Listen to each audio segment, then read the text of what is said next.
हाँ जी बच्चे, so now we are starting with the national income chapter, precautions to be used while using value added method. So बच्चे क्या है, कुछ things are included while calculating precautions. किस time? जब हमने नेशनल इनकम कैलकुलेट करनी है, ठीक है, किस मेथड के साथ? वैल्यू एडेड मेथड के साथ। And these are very very very important questions कि वैल्यू एडिड मेथड जब हम करते हैं उस टाइम कुछ precautions are there for calculating national income. तो कहते हैं क्या प्रिकॉशंस यूज़ करनी है, आप ये ध्यान रखो। देखो, कुछ चीज़ें बच्चे इंक्लूड हैं, कुछ चीज़ें नॉट इंक्लूडेड हैं। I have made the separate part, included वाला इधर, नॉट इंक्लूडेड वाला इधर, ठीक है। But you will be learning all, क्योंकि रैंडमली कोई भी point they ask you. For example यहाँ से सेकेंड पॉइंट उठाया तो आप बताना होगा इंक्लूडेड है, not included and why reason, ठीक है। नाउ फर्स्ट स्टार्टिंग विद हम लोग वो कर रहे हैं कि इंक्लूडिंग क्या क्या है, नेशनल इनकम कैलकुलेट करने के टाइम क्या क्या इंक्लूड किया जाता है, ठीक है। फर्स्ट आया production of goods for self consumption. देखो ध्यान से पढ़ते हैं। प्रोडक्शन ऑफ गुड्स, कोई गुड्स को प्रोड्यूस किया किस लिए? सेल्फ कंजम्पशन के लिए, खुद के यूसेज के लिए। पहले खुद ही गुड प्रोड्यूस कर रहे हो और खुद ही कंज्यूम कर रहे हो। या इसका अनदर नाम क्या है? Own account production of goods of producing unit, की ओन अकाउंट प्रोडक्शन, अपनी प्रोडक्शन गुड्स की प्रोड्यूसिंग यूनिट क्या कर रहे हैं? अपने लिए ही वो प्रोडक्शन यूज़ कर रहे हैं। अब कहते हैं this will be included while calculating national income. क्यों इंक्लूड होगा? कहते हैं बिकॉज ये गुड्स क्या है, जैसे देखो फॉर एग्जाम्पल अब मैं कहती हूँ कार मैन्युफैक्चरिंग कंपनी है, ये हमने एग्जाम्पल भी मैंने लिखी है। कार मैन्युफैक्चरिंग कंपनी है बच्चे। कार मैन्युफैक्चरिंग क्या करती है? अपनी एक कार अपने पास रख लेती है, और उस कार को रखती क्यों है? वो अपने एम्प्लॉयज़ के टू एंड फ्रो के लिए, उनके आने जाने के लिए, उनको छोड़ने के लिए, तो वो कार को यूज़ करते हैं। सो कार उन्होंने कैसे बनाई थी? मार्केट के लिए बनाई थी ना। नॉर्मल ये तो नहीं सोचा था ना हम सेपरेट कार बनाएंगे अपने एम्प्लॉयज़ के लिए, नहीं। कार नॉर्मल बनी थी अपने मार्केट के लिए जैसे बनती है। और सिर्फ सेल क्यों नहीं किया? क्योंकि that was required by the producer themselves, वो खुद अपने ज़रूरत के लिए रख रहे हैं। देखो, because these goods are like those produced for the market, बिल्कुल सेम कार है जो मार्केट के लिए प्रोड्यूस हो रही है। They are simply not sold due to their need. उस गुड्स की नीड किसको है? प्रोड्यूसर को खुद है। For example car used by car producers for transporting their employees. Done. Thereafter second point is production of services. ये क्या था? Production of goods for self consumption. ये आया production of services for self consumption. Specially इसके अंदर कौन सी services है? Domestic services. For example देखो, आप लोग के घर पे मम्मा खाना बनाते हैं, ठीक है, मम्मा किचन में काम कर रहे हैं, या आपका किचन गार्डन बना हुआ है, जहाँ पे किचन गार्डन क्या होता है? जहाँ पे पीछे वेजिटेबल्स फ्रूट्स ग्रो हो रहे होते हैं ना। सो कहते हैं अब देखो डोमेस्टिक सर्विसेज है, मम्मा की सर्विसेज इंक्लूड होंगी। सो हमने कहा they are not included. Not included यहाँ पे मतलब क्या? आइडली ये यहाँ पर आनी चाहिए कि नॉट इंक्लूडेड मम्मा की services.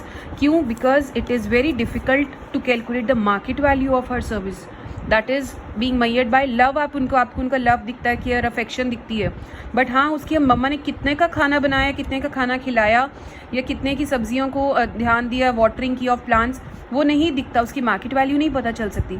So these services are produced and consumed are at home, and so these are termed as non market transaction. इसलिए मार्केट ट्रांजेक्शन नहीं है, इसलिए these will not be included. ध्यान रखना, मेरे से ना गलती से इस तरफ नोट होनी थी, इस तरफ हो गया है, बट आप ध्यान रखना कि services, domestic services will not be included, जो घर पे हाउसवाइफ या एक मदर दे रही है। अगर दुकान पे कोई गुड्स प्रोड्यूस हो रही हैं, अपने लिए यूज़ हो रहे हैं, that will be counted for. उसके बाद नॉट इंक्लूडेड में क्या आया? फर्स्ट क्या इंक्लूड, नॉट इंक्लूड। फर्स्ट तो हमने ये कर दिया कि not include services of housewife, नहीं इंक्लूड। सेकेंड हमने कहा value of intermediate goods. Intermediate goods कौन सी होती हैं? जो रॉ मटेरियल है, रॉ मटेरियल से फिनिश गुड्स बनाने में जो हेल्प रॉ मटेरियल कर रहा है, that is called intermediate good, ठीक है। चाहे कोई मशीन हो सकती है, चाहे कोई रॉ मटेरियल हो सकता है। तो हमने कहा वो भी इंक्लूड नहीं होगा इंटरमीडिएट। क्यों? क्योंकि जब हमने देखो फिनिश गुड्स बना ली, ठीक है, फॉर एग्जाम्पल मैंने केक बनाया, उसके लिए फ्लोर इस्तेमाल किया, ठीक है। अब फ्लोर इस्तेमाल किया, उसके लिए जो फ्लोर केक के अंदर बना, जिसके साथ केक बन रहा है या शुगर बन रही है, जो चीज़ बन रही है, अब वो उसकी वैल्यू रॉ मटेरियल में ऐड नहीं होगी, उसको फिनिश गुड्स के अंदर उसका कैलकुलेशन किया जाएगा। क्योंकि अगर फ्लोर में भी उसका प्राइस मान लो, इधर भी मान लो, तो उससे हमने एक कंसेप्ट किया है that is called double counting. एक कंसेप्ट किया था कि उसकी वैल्यू फार्मर जब उसका फर्नीचर बना रहा है, उसकी वैल्यू उसके बाद जितनी बारी वो ऐड करेगा वुड की, तो वो क्या होगा? डबल काउंट होता रहेगा। तो इसलिए हमने क्या कहा? वैल्यू ऑफ इंटरमीडिएट गुड्स नहीं इंक्लूड होंगी because such goods are already included in the value of final goods. इसकी कीमत कहाँ इंक्लूड है? केक ने ऑलरेडी की हुई है, उसने अपनी कॉस्ट फ्लोर को लेने में भी तो कॉस्ट डाली थी, तो that has already been included.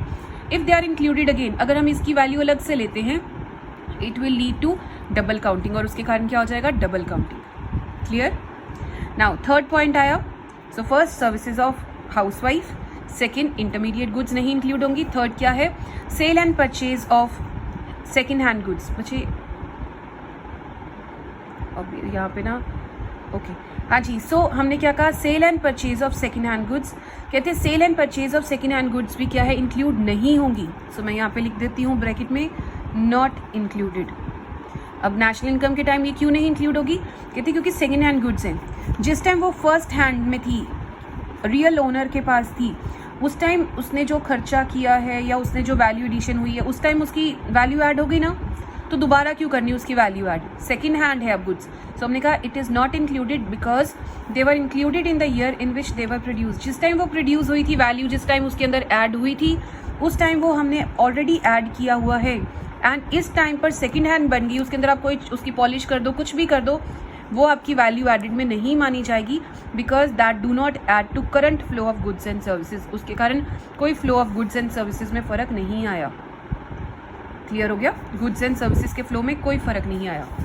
उसके बाद आया बच्चे next point, that is included. अब लेकिन हमने कहा सेकेंड हैंड गुड्स की सेल परचेज इंक्लूड नहीं होगी, बट हाँ जो बंदा कमीशन या ब्रोकरेज दे रहा है, कमीशन एजेंट या अपने ब्रोकर है कोई रखा हुआ है, उनको जो आपको बीच वाला मिडल मैन इंटरमीडियरी आपने रखा है उसकी सेल परचेज को फाइनलाइज करने के लिए, उसकी activity because he is rendering productive services, इसलिए वो इंक्लूड होगी। ध्यान रखना यहाँ पे क्या था?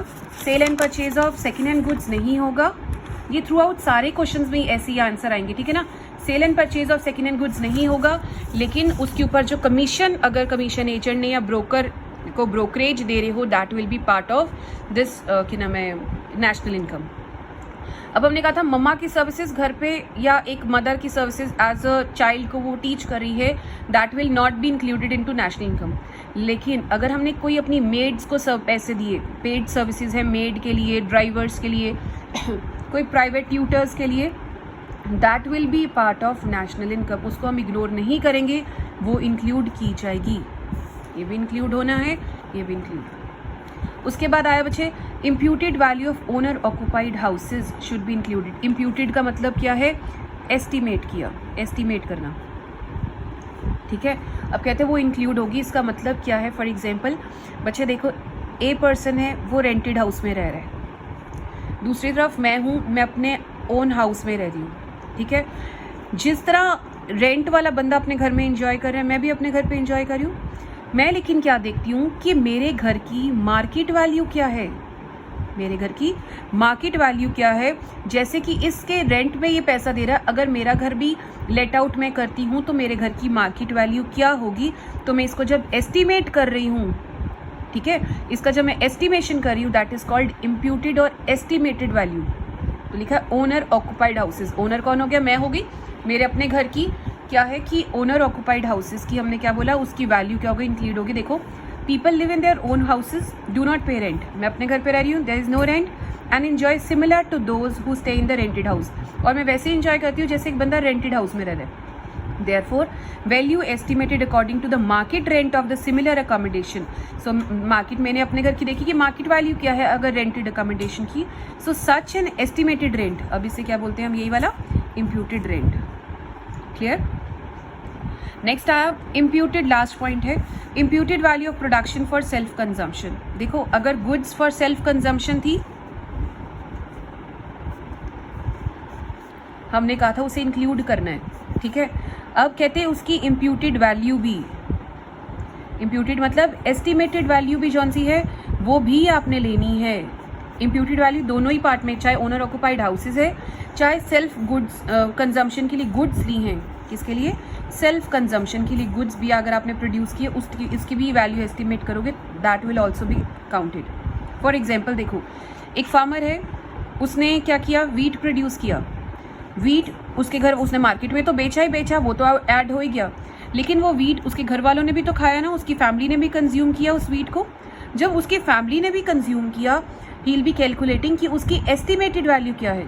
जब वो उसकी एस्टिमेटेड वैल्यू इंक्लूड कर रहा है, कैलकुलेट कर रहा है कि क्या है, that will B part of, क्योंकि उसने वीट तो बिल्कुल सेम बनाया था जो मार्केट के लिए बनाया था, बट उसमें से कुछ वीट अपने घर लेके गया, बना तो सेम था, सो इसलिए that is imputed estimated value क्या हो गई उसकी, that will be counted while calculating national income. Clear हो गया? Hope I am clear with these 6 + 1 2 7 8 points are there.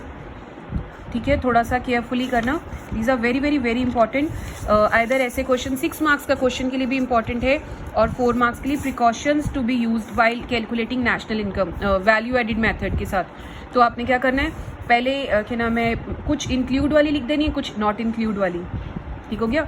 दोनों का अपना मिक्स करके लिख देना। और अदरवाइज रैंडमली जब क्वेश्चन 1 मार्क्स के क्वेश्चन या 2 मार्क्स के आते हैं तो it can be either of question, कोई इसका फिक्स नहीं है कि कौन सा पॉइंट पूछना है।